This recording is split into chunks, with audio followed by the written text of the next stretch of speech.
Hello, good afternoon. Welcome to IB TV. मैं हूं प्रिया जोशी और मेरे साथ जुड़े हैं JP Sethi sir and Kamlesh जी।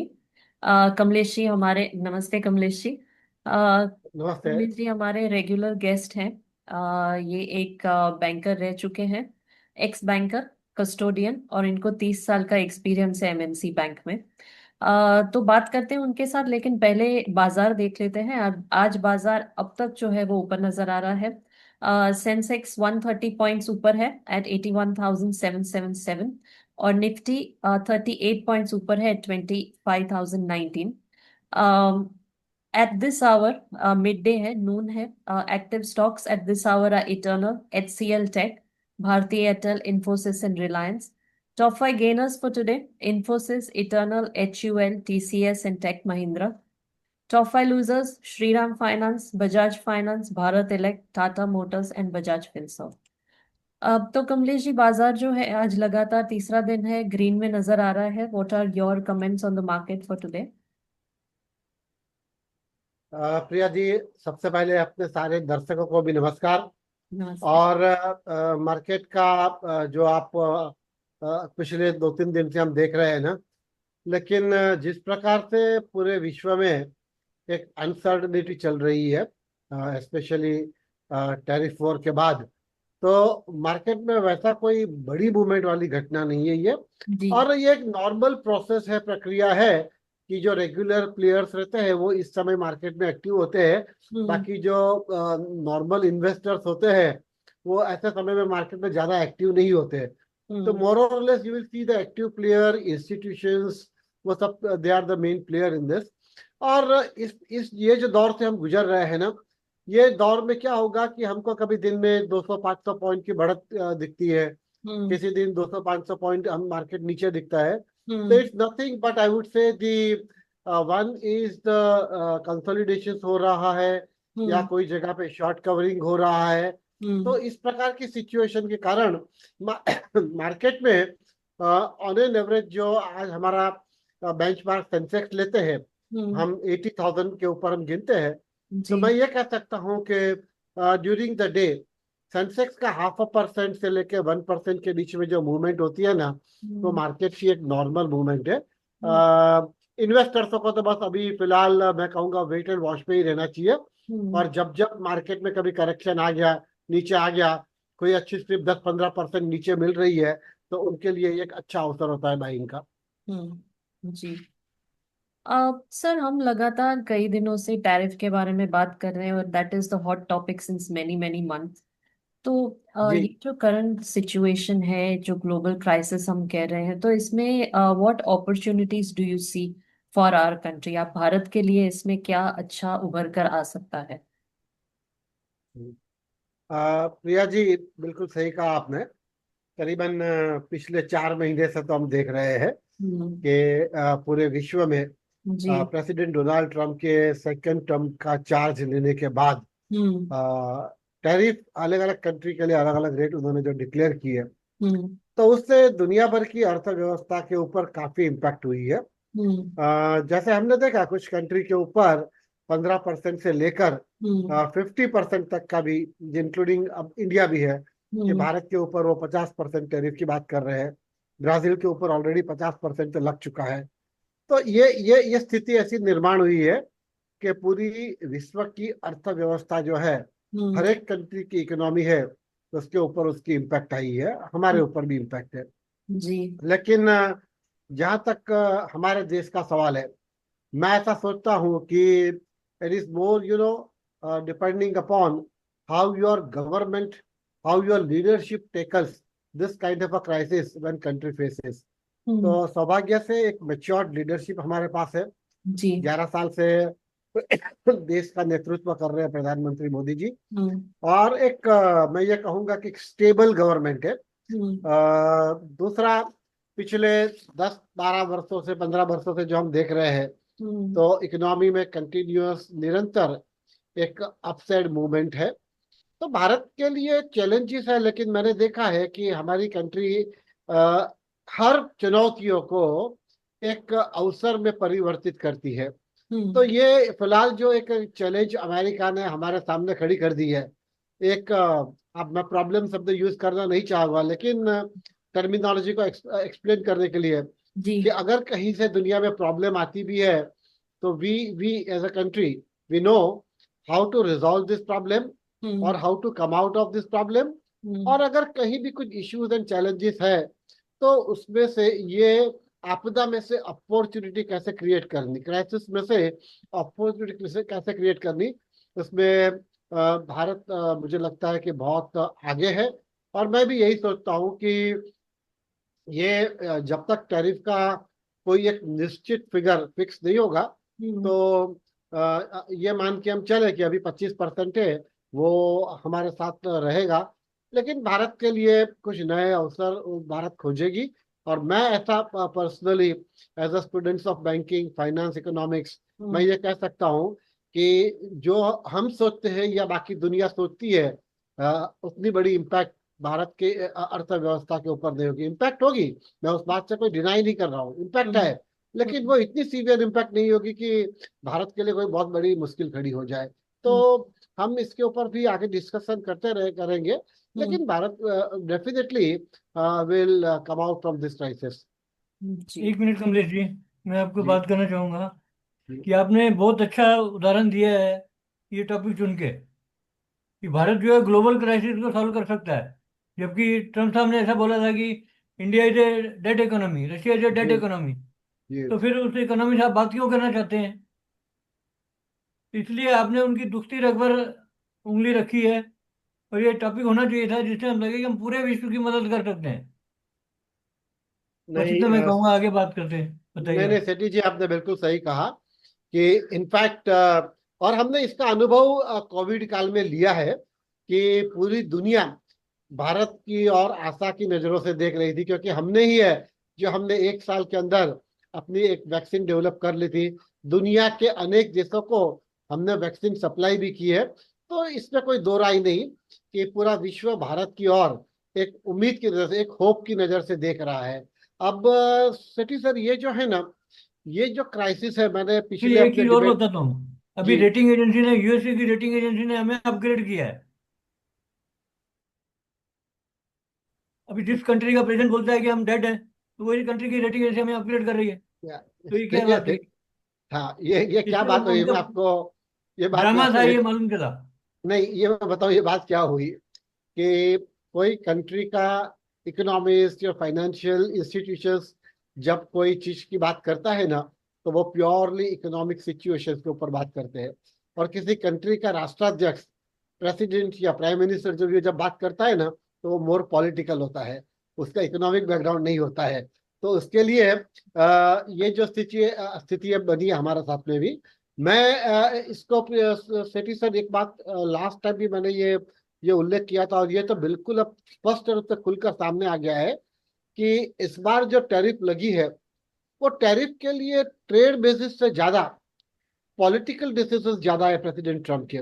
यानी जो कंट्री उनके साथ अच्छे रिलेशन में है, जो कंट्री उनके पॉलिसीज को सपोर्ट कर रहे हैं, जो कंट्री अमेरिकन बिजनेसेस को, अमेरिकन पॉलिटिकल सिस्टम को, अमेरिकन बिग बिजनेस हाउसेस को सपोर्ट कर रही है, अमेरिका का इंटरेस्ट जिसमें इन्वॉल्व होता है, वो सब कंट्री के लिए उन्होंने एक अलग रेट रखे हैं। और जो कंट्री अमेरिकन पॉलिसीज के हिसाब से नहीं चलती, उसके ऊपर उन्होंने टैरिफ रेट लगा दिया। तो ये प्योरली एक पॉलिटिकल मैं बेसिस के एक लाइन ऊपर यहाँ रेट आए बोलूंगा, हुए हैं। जी एक लाइन में बोलूंगा, either be here or nowhere, either be here or you are nowhere. आप हमारे साथ नहीं आएंगे तो कहीं नहीं रहने देंगे हमको। ये जो आपने कहा ना Sethi ji, let me add one statement. मुझे याद है, I don't recollect the name of the president of united states, but उन्होंने एक बार ये स्टेटमेंट दिया था कि if you are not a friend of America then you are enemy of America. यानी वो तीसरा पर्याय रखते ही नहीं है कि भैया हम्म। मुझे आपसे, हम नॉन अलाइन है, हम दुनिया के सब देशों से बराबर है। अमेरिका की पॉलिसी की अगर आप मेरे दोस्त है, अगर दोस्त नहीं है तो आप ये नहीं कहेंगे मैं न्यूट्रल हूँ, या मैं जो हम नॉन अलाइन मूवमेंट की बात कर रहे हैं ना, हम किसी भी गुट में नहीं जाते हैं।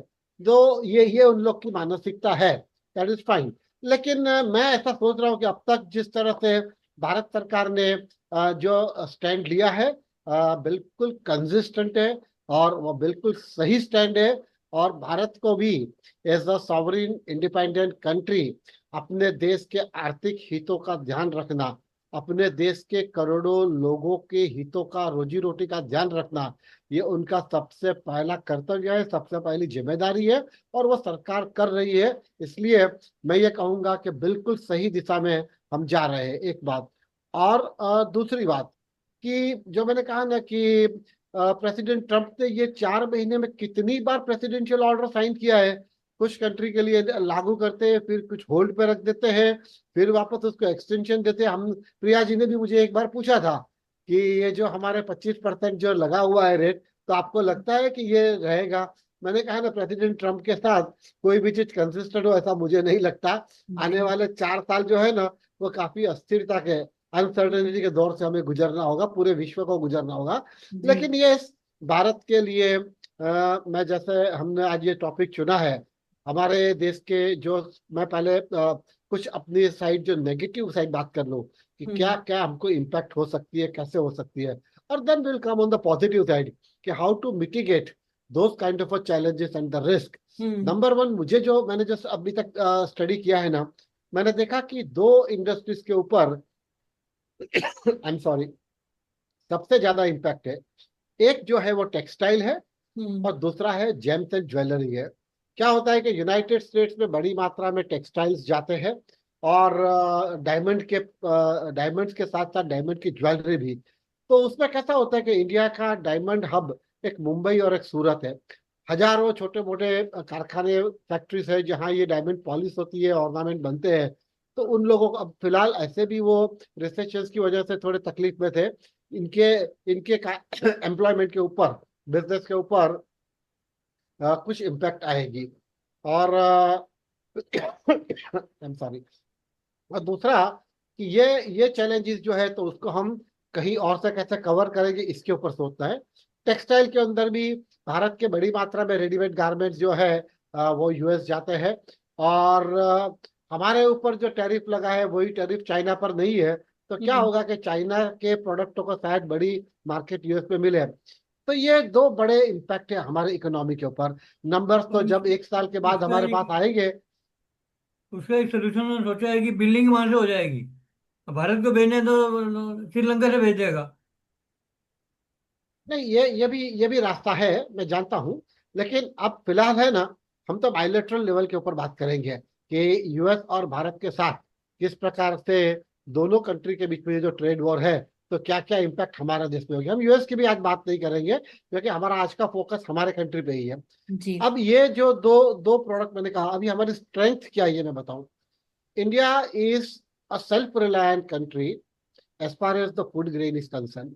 हम्म। वो एक दौर था ग्रीन रिवॉल्यूशन के पहले, कि जब भारत में सूखा पड़ता था। और मुझे ये भी याद है कि उस समय प्रधानमंत्री जब लाल बहादुर शास्त्री जी थे, हम्म। और हमें अमेरिका से भी कुछ रेड वीट, यानी जैसा कहते हैं कि लोअर क्वालिटी के वीट हमको यहाँ हम इंपोर्ट करते थे। और शास्त्री जी ने तो ये तक कहा था कि अगर वॉर की सिचुएशन लंबी होती है, तो हम भारतवासी हमारा एक टाइम का खाना भी कम कर देंगे। हम 2 वक्त के बदले एक वक्त की खाना खाएंगे। तो उस हम्म। प्रकार की हम मानसिक तैयारी में उस समय में भी थे। आज भी हम भारत के ये स्थिति में है कि हम ये चैलेंज को स्वीकार रहा है कंट्री ने। इससे बाहर आने का मार्ग भी ढूंढ रहे हैं, पर्याय भी ढूंढ रहे हैं। और मैंने सबसे इम्पोर्टेंट जो कहा ना, कि हम फूड ग्रेन के मामले में सेल्फ रिलायंट है, तो ये एक भारत के 140 करोड़ लोगों के पेट भरने का जब सवाल आता है, तो उसमें कोई दूसरे देश के इंपोर्ट की कोई आवश्यकता नहीं है, जरूरत नहीं है, एक बात।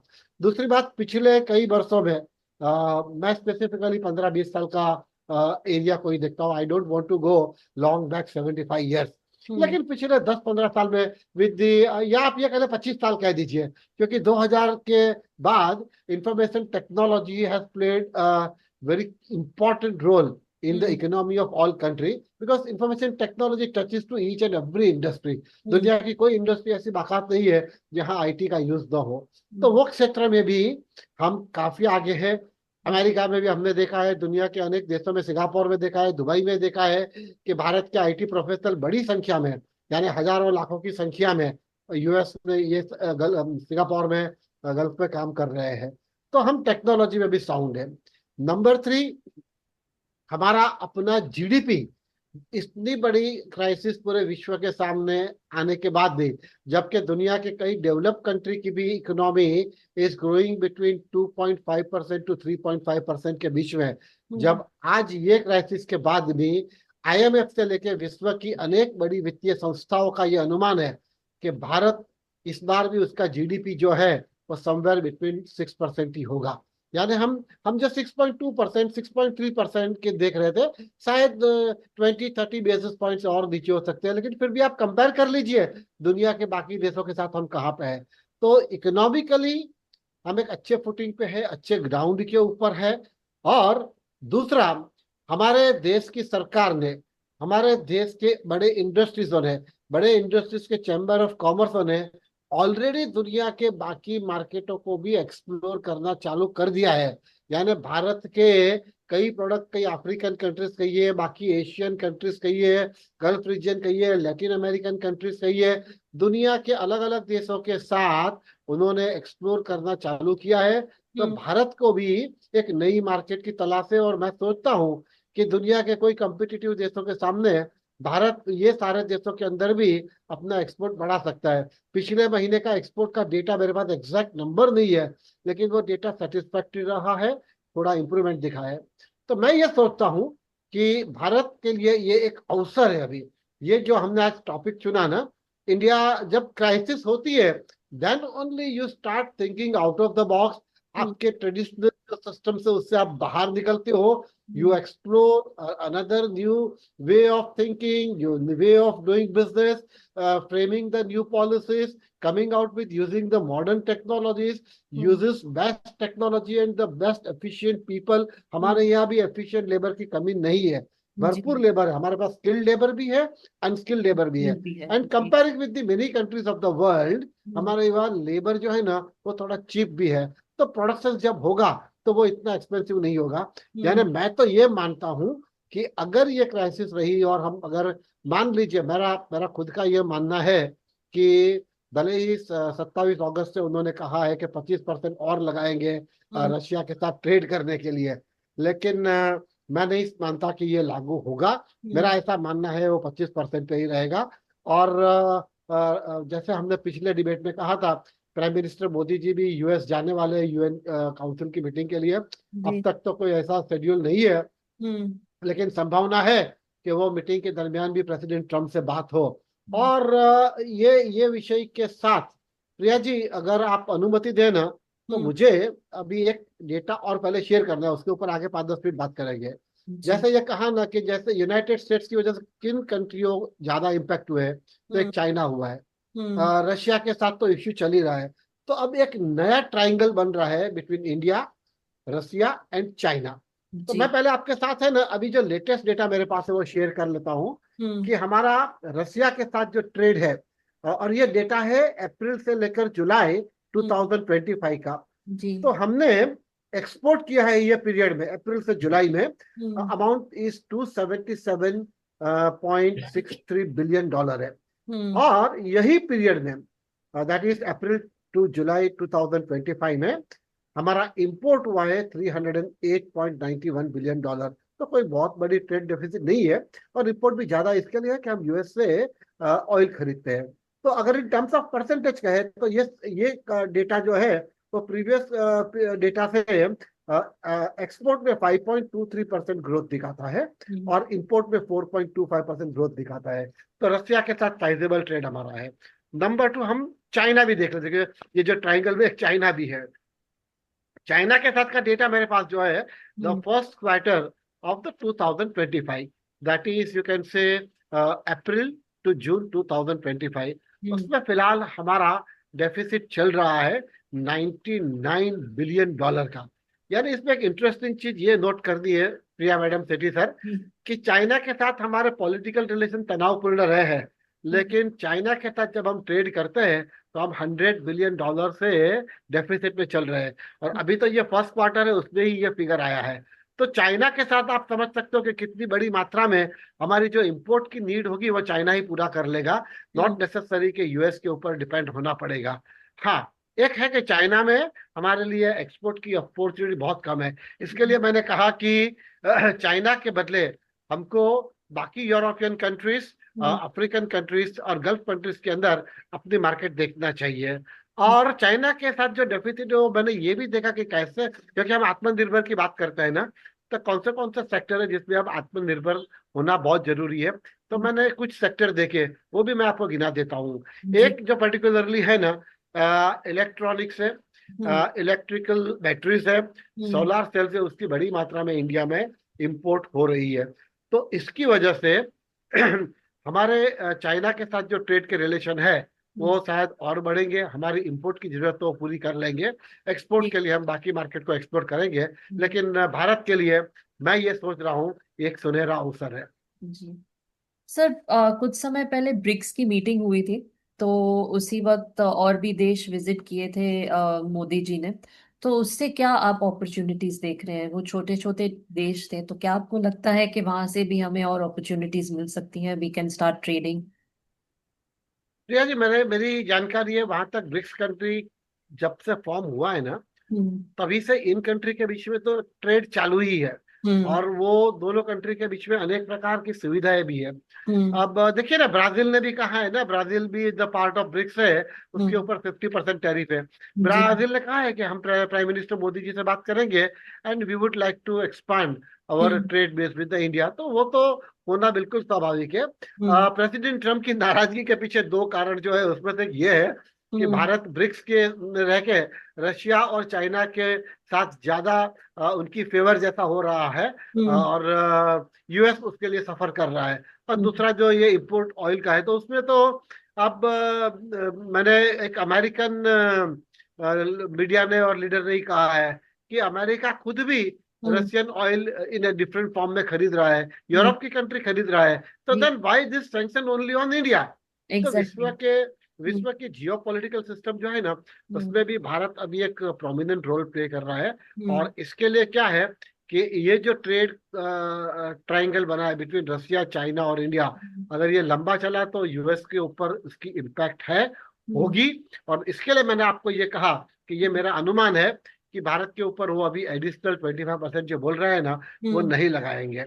जी सर, वो that is a wait and watch situation, क्योंकि प्रेसिडेंट ट्रम्प कुछ भी कर सकते हैं। और हाँ बिल्कुल। भारत जो है वो भी sir, we are now in a different, अलग है। आज का भारत जो है वो अलग है। आज भारत की जो लीडरशिप है, हमें कोई दबा नहीं सकता है जो पहले कर सकते थे। तो मोदी जी है, he is taken a very strong stand. तो let's see how Trump reacts to the whole thing. Sethi sir, आप कुछ और कहना चाहेंगे या पूछना चाहेंगे? ये अच्छा बताया इन्होंने। अभी उसमें क्या है, वो ये भी नहीं चाहते कि आप किसी से मिक्सअप भी हो। इंडिया किसी हम्म। से मिक्सअप होगा तो वो भी उनको पसंद नहीं है। बिल्कुल अभी चाइना बिल्कुल। से हमें क्या सीखना है कि चाइना पर पर्सन प्रोडक्टिविटी उसकी बहुत हाई है, जो हमारे देश की नहीं है। नहीं है। जब आप हमेशा उदाहरण देते हैं अमेरिका का, तो ये बताते हैं कि वो उतनी सस्ती नहीं है लेबर अमेरिका की। तो वहाँ हम चाइना के सामने सस्ते भी नहीं है, और उतना काम हम नहीं ले पाते हैं जितना चाइना ले रहा है। हम्म। तो इसके लिए वो इतना माल हमारे यहाँ बेच देता है। जी। अभी जैसे लैपटॉप और मोबाइल यहाँ बनने शुरू हो गए हैं, हम्म। तो ऐसा चाइना का भी कुछ बनना शुरू हो जाए तो एक अच्छी गति मिलेगी हमें। जी। प्रिया जी, मैं एक जो हमारे डिबेट में आज था ना, टॉपिक हम्म। की भारत का किस चीजों के अंदर भारत के एक अपनी, मैं ये कहूंगा कि ग्रिप है, हम्म। और भारत जिसमें एक्सप्लोर कर सके। हम्म। 7-8 चीजें मैंने देखी भी है। जी। आईटी रिलेटेड सर्विसेज में दम वही है। फार्मा में भारतीय, हम्म। देखिए इसलिए फार्मा में उन्होंने ड्यूटी नहीं लगाई है। India hmm. Is the biggest exporter of the pharma. Health care hmm. के अंदर हम है, हम्म। डिजिटल सर्विसेज में हम लोग हैं। हम्म। लेकिन एक जो पॉइंट है ना, जो सेठी सर ने भी बताया है कि वो हमारा अनएक्सप्लोर एरिया है, वो है टूरिज्म है। मैं जी। टूरिज्म के ऊपर भी है ना 2-3 चीज बात कर दूंगा, इसके बाद शायद हम कंक्लूड करेंगे। जी। मैंने ये देखा है कि भारत के 28 राज्य और यूनियन टेरिटरी सब मिला के, मैं कहूंगा हर राज्य के अंदर कम से कम 5 अच्छे आप टूरिस्ट स्पॉट गिने ना, हम्म। तो भी भारत में कम से कम 150 से 250 अच्छे टूरिस्ट स्पॉट है। हम्म। उसको इंटरनेशनल क्लास का डेवलप करके हम्म। पूरे विश्व को, टूरिस्टों को विश्व के हम यहाँ अट्रैक्ट कर सकते हैं। और ज्यादा अभी तक जो टूरिस्ट आ रहे हैं, we see more people coming from Europe, America, but hmm. वही एशियन कंट्रीज से, चाइना से बड़ी मात्रा में लोग आए। तो टूरिज्म में बहुत बड़ा स्कोप है। हम्म। टूरिज्म के बारे में मैं आपको कुछ डेटा दे देता हूँ। हम्म। टूरिज्म जो है ना, उसके बारे में ऐसा कहते हैं कि उसकी जीडीपी के अंदर कंट्रीब्यूशन ये 10 साल में, यानी 2018-19 से लेकर 2028 तक की ये एक एक्सपेक्टेशन है। वो जीडीपी में 10.35% जीडीपी में टूरिज्म खाली कंट्रीब्यूट कर रहा है और आगे भी करेगा। Hmm. Number one, it is the major employment generator industry है, क्योंकि ट्रैवल एक ऐसा बिजनेस है जहाँ काउंटर पे आपको बुकिंग लोगों स्टाफ लगते हैं। हम्म। ट्रैवल को बसेस से करते हो तो आपको ड्राइवर्स लगते हैं, गाइड्स लगते हैं। तो ट्रैवल एंड टूरिज्म बिजनेस जो है वो एम्प्लॉयमेंट जनरेट करता है, और ये एक्सपेक्टेशन है कि by 2029 hmm. 53 million new job will be created. Travel के एक एक्सपेक्टेशंस के डेटा है, वो भी मैं आपके साथ शेयर करता हूँ। हम्म। ऐसा कहा जा रहा है कि बाई 2028 है ना, the hmm. Top 5 business travel destination जो है ना, उसमें इंडिया होगा। टॉप 5 बिजनेस ट्रैवल डेस्टिनेशन में। और क्या रेवेन्यू आ सकता है, वो फिगर भी मैं आपके साथ, मैंने जो एक सोर्सेस से कलेक्ट किया वो शेयर करता हूँ। हम्म। हमारा जीडीपी में बोलते हैं 2000 उसका कंट्रीब्यूशन अबाउट $490 बिलियन का रहेगा टूरिज्म का। हम्म। हम्म। और ओवरऑल जीडीपी में कंट्रीब्यूशन, मैंने जो कहा ना 10% के आसपास है, वो शायद $500 बिलियन का फिगर भी वो क्रॉस कर सकता है। हम्म। और जो मैंने जॉब का डेटा दिया ही है, तो मैं ऐसा सोचता हूँ, आई एम वेरी श्योर कि भारत सरकार, मिनिस्ट्री ऑफ टूरिज्म और टूरिज्म इंडस्ट्री से जुड़े हुए बड़े बड़े कॉर्पोरेट हाउसेस भी हम्म। इस दिशा में डेफिनेटली काम करेंगे। और हम्म। मैं एक्सपेक्ट कर रहा हूँ कि भारत के लिए, क्योंकि एक तो हमको फॉरेन एक्सचेंज मिलता है, हमारा फॉरेन एक्सचेंज रिजर्व बढ़ता है, हम्म। तो टूरिज्म एक ऐसा सेक्टर है जिसके ऊपर हमको फोकस करना चाहिए। जी, मुकेश जी, यहाँ मैं एक बात कहना चाहूँगा जी। कि हमारे देश में सबसे ज़्यादा फॉरेन एक्सचेंज एक्सपोर्ट से नहीं आता है, जी। हमारी जो स्किल्ड लेबर है उससे आता है, जी। जी जो बिल्कुल। पूरी दुनिया में फैली हुई है। जी। और आईटी में भी हमारा इसीलिए बढ़त है, या हम्म। जो हमारा प्लस पॉइंट है। वही तो। जियोपॉलिटिकल में क्या है, जियोपॉलिटिकल में ऐसा हुआ है, अभी हर जगह इंडिया छा गया है। अभी आपकी ब्रिक है, क्वेड है, G20 है, जितनी ऑर्गेनाइजेशन है वो इंडिया को सब ले रहे हैं। इंडिया और चाइना जहाँ साथ में आते हैं, रशिया आ जाते हैं, तो एक अलग से इकोनॉमी बन जाती है। नहीं, ये बिल्कुल सही कहा, Indian diaspora is the larger contributor for foreign exchange in India. और इसके हम्म। लिए मैंने इसका कहा उनको डर है। कि टूरिज्म टूरिज्म एक ऐसा सेकंड एरिया है कि जिसको सच में आज जो लोग एक सिंगापुर ने अपना टूरिज्म कैसा डेवलप किया है, क्योंकि मैंने देखा है इंडिया में हर आदमी का एक ख्वाब होता है कि मैं एक हम्म। आध बार सिंगापुर की टूर करूँ, दुबई की टूर करूँ। तो हम उस प्रकार का एक टूरिज्म इंफ्रास्ट्रक्चर यहाँ खड़ा करें पूरे इंडिया हम्म। में। और मैंने हम्म। कहा ना, इतना बड़ा अपना वास्ट देश है कि 150-200 स्पॉट खड़ा करना हम्म। इंटरनेशनल क्लास के टूरिज्म स्पॉट कोई बड़ी बात नहीं है। और निश्चित रूप से इससे, ये टूरिज्म डेवलपमेंट से एम्प्लॉयमेंट बढ़ेंगे, फॉरेन एक्सचेंज रिजर्व बढ़ेंगे, इंडियन जीडीपी को बूस्ट मिलेगा। एंड जैसा मैंने कहा, मैं बहुत इसके ऊपर आशावादी हूँ, और निश्चित रूप से इसमें हमको कुछ बदलाव दिखेगा। हम्म। और इंडिया किसी भी देश का पेट भर सकता है, उसके पास इतनी है एग्री की जी। जी। जी। पोटेंशियल है। जी। जी। जी जी, बिल्कुल बिल्कुल। एब्सोल्युटली। और शायद ये टाइम है कि we take advantage of the opportunities that come our way. Yes.